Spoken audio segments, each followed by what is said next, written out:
Hi everyone, আমি মৌসুমি। কেমন আছো সবাই? আশা করি ভালো আছো। আমিও ভালো আছি। আমি আমার আরেকটা দিন তোমাদের সঙ্গে শেয়ার করতে চলে আসলাম। আমার ভিডিওগুলো কেমন লাগে তোমরা অবশ্যই কমেন্ট করে জানিও।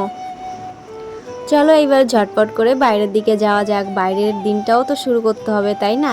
তো কাজবাজ শুরু করে দিয়েছি। এই দেখো, ঘরটা ঝাড় দিতে চলে এসেছি। আর অনেক দিন ধরে না দিদিমার ঘরটা ঝাড় দেওয়া হয় না। দিদিমা ওই বিছনার উপরে শুয়ে থাকে। দিদিমাকে তো আমি একা একা সরাতে পারি না। মা যখন একটু সরাতে সাহায্য করে তখনই দিদিমাকে সরানো হয়। আর ঘরটাও তখন মুছে দেওয়া হয়। দিদিমা একা একা কোথাও যেতেও পারে না, নড়তেও পারে না, চড়তেও পারে না। ওনাকে সবসময় ধরে ধরে হাঁটাতে হয়। তবে ভাবছি আজকে যদি দিদিমাকে একটু তোলা যায় তাহলে ঘরটা একটু ভালো করে পরিষ্কার করে দিয়ে আসবো। তবে যখন দিদিমাকে তুলি তখন কিন্তু ঘরটা ভালো করেই পরিষ্কার করে দেওয়া হয়। আর এমনিতেই সবসময় পরিষ্কার পরিচ্ছন্ন করেই দিদিমাকে রাখা হয়। বাসি কাজ কমপ্লিট করে এখন আমি চলে যাচ্ছি ফুল তুলতে। আর ফুলগুলো তোলার সময় আমার বেশ ভালোই লাগে, কিন্তু একটা ভয়, ওই গাছের পোকাগুলো। আমাদের বাড়িতে এত পরিমাণে জঙ্গল হয়ে গেছে, মনে হচ্ছে যে আমাদের বাড়ি একটা বাগান বাড়ি। দেখো আমাদের এখানে কেমন জঙ্গল হয়ে গেছে, দেখেছো? বাবা বললো যে একটু পোড়া ওষুধ দেবে, কিন্তু দিচ্ছে না। আমি ওইখান থেকে কটা শাক আনবো। কত সুন্দর শাক হয়েছে জানো, ভীষণ সুন্দর শাক হয়েছে। আমার ছেলের জন্য আনবো কুলেখাড়া শাক। দেখো কত সুন্দর হয়েছে। এই দেখো, এগুলো হচ্ছে কুলেখাড়া শাক, হেব্বি সুন্দর হয়েছে। কটা তুলে নিয়ে যাই ছেলের জন্য, ছেলেকে খাওয়াবো।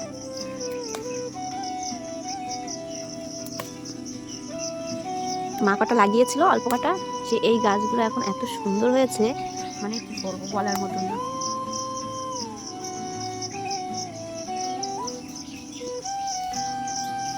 এই কটাই হয়ে যায়, ভয় পেয়ে গেছি।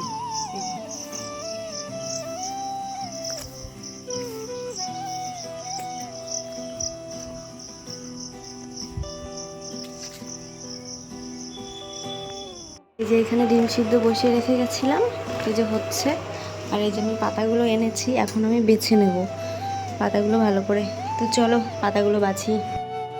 বৃষ্টি বর্ষার দিন, সেটা যে কোনো শাক হোক বা যে কোনো সবজি হোক, ভালো করে দেখে বেছে তারপরে হচ্ছে ধুতে হয় বা কাটতে হয়। যেহেতু আমার ছেলেকে খাওয়াবো তার জন্য তো আরও বেশি সাবধানতা।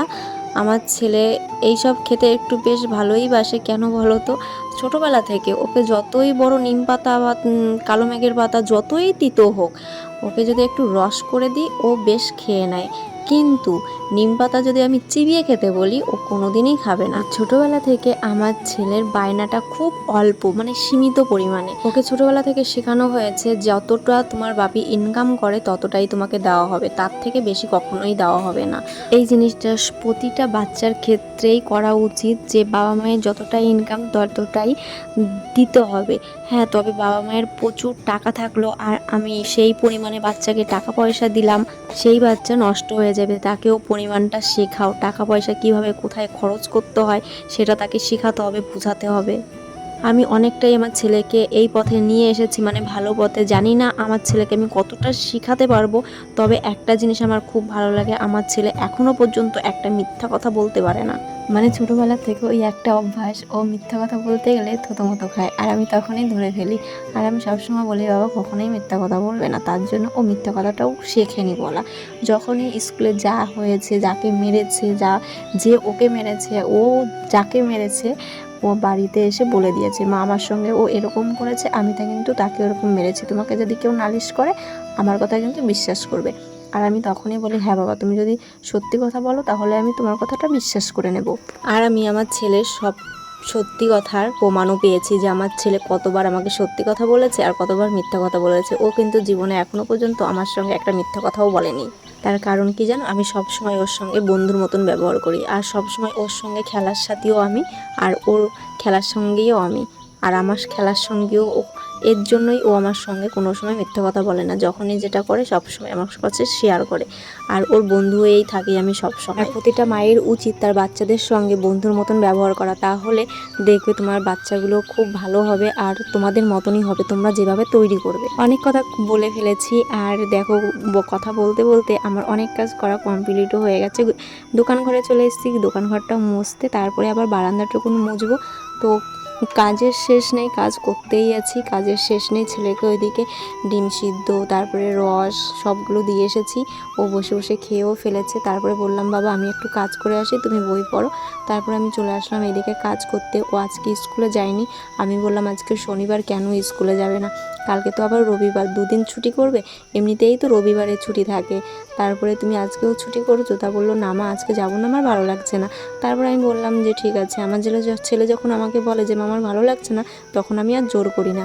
তারপরে ঘর মুছতে মুছতে দিদিমা আমাকে ডাক দিল, বললো যে আমি লিচুর জুস খাবো। সকালবেলা মা একবার খাইয়ে গেছে, এখন আবার আমাকে ডেকেছে, তাই আমি এখানে এসেছি দিদিমাকে একটু হচ্ছে লিচুর জুস খাওয়াতে। তা আমি বলেছিলাম যে তুমি কি আর খাবে, তা বলছে না আমি আর খাবো না। বলে না ওই যে ইচ্ছা করে খেতে, কিন্তু খেতে পারছে না, যতটুকু খেতে পারছে ততটুকুনি খাওয়ানো হচ্ছে। তারপরে ওনাকে শুয়ে দিয়ে আমি আবার যাবো ঘর মুছতে। দিদিমার কাছে শুধু বসে থাকলে তো হবে না, আমার তো অন্য কাজগুলো করতে হবে, তাই না? আর এই দায়িত্বগুলো যাদের করার কথা তারা তো করছেই না, বরঞ্চ আমাদের উপর এই দায়িত্বগুলো এসে পড়েছে। তবে ভালোই হয়েছে, এই দায়িত্বগুলো পালন করতে করতে আমি কিন্তু অনেক কিছু শিখছি, আর মানুষের ব্যবহারগুলোও বুঝতে পারছি। মানুষের ব্যবহারের কথা আর কি বলবো, যে নিজের মাকেই খেতে দেয় না, তাদের আবার ব্যবহার। আজকাল মানুষ যে কী হয়েছে, মানুষকে মানুষই বলে মান্য করা যাচ্ছে না, এমন একটা ব্যাপার। নিজের মাকেই খেতে দেয় না, তাহলে বুঝতে পেরেছো? যাই হোক, যে যেমন কর্ম করবে সে সেরকম ফল পাবে, সেটা আমার দেখার কোনো দরকার নেই। তারপরে ওখানে দেখতে পেলে মা কটা হচ্ছে পিপুলি শাক তুলে নিয়ে এসেছে, আর পিপুলি শাকগুলো খেতে যা লাগে, আমাদের বাড়িতে সবাই ভালো খায়, আমার তো ভীষণ ভালো লাগে। আর সব থেকে মেন কথা হচ্ছে পিপুলি শাকের গন্ধটা ভীষণ ভালো লাগে। তারপরে আমি কটা রুটি বানিয়েছিলাম, দিদিমার কাছে জিজ্ঞাসা করলাম যে দিদিমা তুমি কী খাবে। তো দিদিমা বললো যে আমাকে একটা গোলা রুটি বানিয়ে দে। তো গোলা রুটি তো বানিয়ে দিয়েছি, কিন্তু দিদিমা কিন্তু খেতে পারেনি। আর আমরা বানিয়েছি পেঁয়াজ লঙ্কা হলুদ লবণ দিয়ে আমরা বানিয়েছি, বেশি একটু ঝাল ঝাল দিয়ে, খেতে বেশ ভালো হয়েছে। সকালবেলার খাবারটা ভালোই হলো। আর তারপরে এখানে দুপুরবেলার রান্না দেখো কী কী করেছি আজকে। আর এই জিনিসটা কি তোমরা কি একটু বলতে পারবে? এই জিনিসটা হচ্ছে পাট পাতা ভেজে তারপরে সেটাকে গুঁড়ো করেছে, আর খেতে বেশ অসাধারণ।